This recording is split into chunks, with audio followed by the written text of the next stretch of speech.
The Vancouver Canucks have $22 million in cap space and a well-known obsession with 6'7" giants.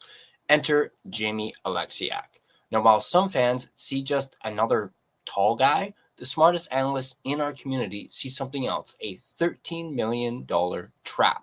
Now, today we are breaking down the quote-unquote silly money strategy, why the Canucks should intentionally overpay Oleksiak in 2026, how he perfectly shields D-Petey, and how this one signing could land Vancouver potentially a future first-round pick.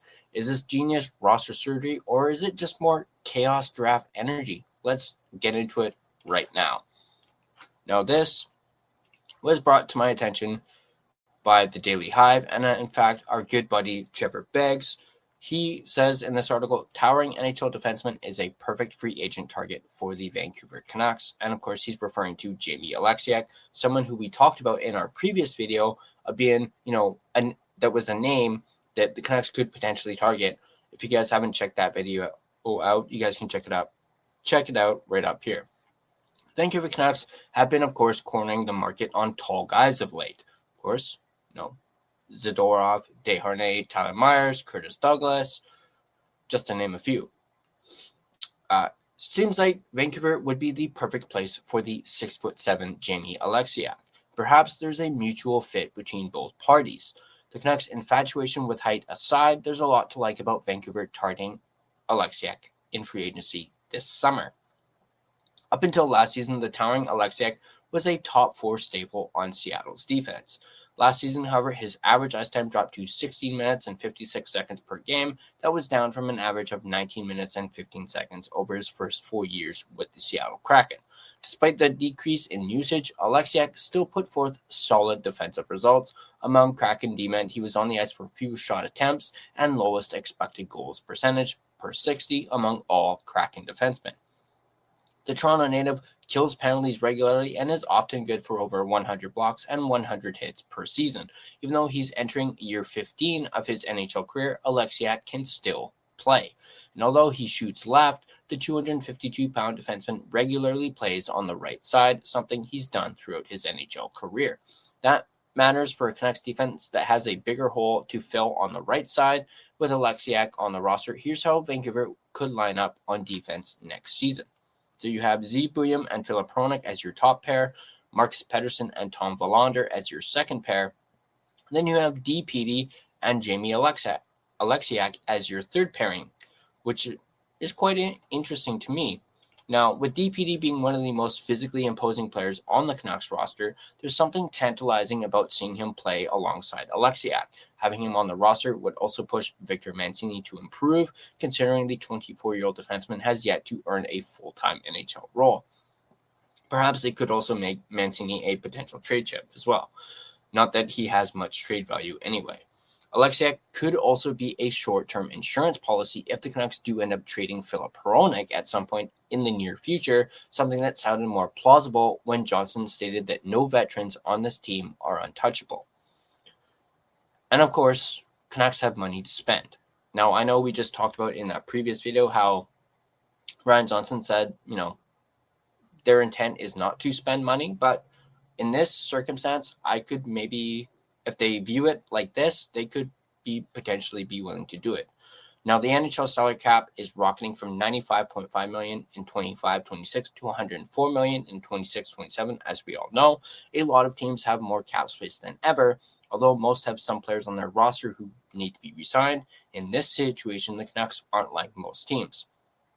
As we mentioned off the top, Canucks have almost $22 million in cap space with Teddy Blueger and Curtis Douglas being the only free agents of note to sign. It puts the Canucks in a position where they could theoretically throw silly money at free agents on short-term deals. Oleksiak would be one of those players worth targeting. Big defensemen who can skate, hold their value even if they are imperfect players. Case in point was Tyler Myers, a more chaotic player than Oleksiak. At 36-year-old, Myers was just traded for a second and fourth round pick. Oleksiak is younger. Why couldn't the Canucks do the same with Oleksiak? According to AFP Analytics, Oleksiak is projected to get a 2-year contract worth $3 million per season. Let's say the Canucks throw silly short-term money at him, something along the lines of 2 years at $6.75 million per year. He could join the Canucks as a useful defenseman and a mentor for the young players. Then sometime before the 2028 NHL trade deadline, you deal him for something along the lines of the Myers return after retaining 50% of his salary. If Oleksiak is interested in joining the Canucks, he's a player the Canucks should absolutely target. So, that being said, let me know what you guys think about this in the comment section down below. Do you guys agree with Begsy's, idea of going out and getting Jamie Oleksiak, getting a 6'7" defenseman?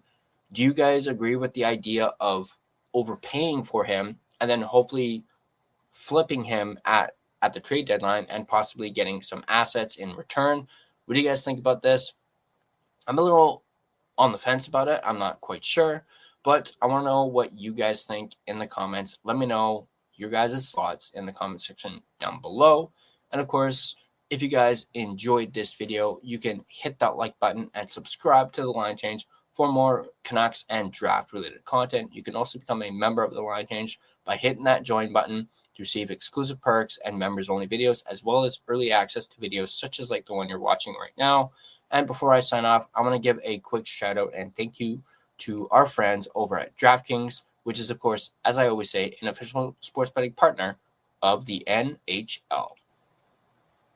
It all comes down to this: a best-of-7 battle, and DraftKings has you covered every step of the way. The DraftKings Sports app is now available in all 50 states and includes all markets. Sweat every shift of the series all in one place with one app. New DraftKings customers sign up with code THPN, spend $5 to get $200 in rewards within 21 days. That's code THPN in partnership with DraftKings. The crown is yours. Bet with DK Sportsbook. Gambling problem? Call 1-800-GAMBLER. 1-800-MY-RESET. New York, call 877-8-HOPE-NY or text HOPE-NY. Connecticut, call 888-789-7777 or visit ccpg.org. On behalf of Boot Hill Casino in Kansas, bet text pass-through may apply in Illinois. 21 and over. Void in Ontario. Event contract trading with DraftKings predictions involves risk of loss. Sportsbook bonus bets expire in 7 days. $50 in predictions dollars issued weekly for 3 weeks expire in 1 year. Redeem one non-withdrawable reward. Availability varies. Predictions offer void in New York. Ends June 28. Terms at dkng.co/audio. Once again, thank you guys for watching, and I'll catch you guys in the next video.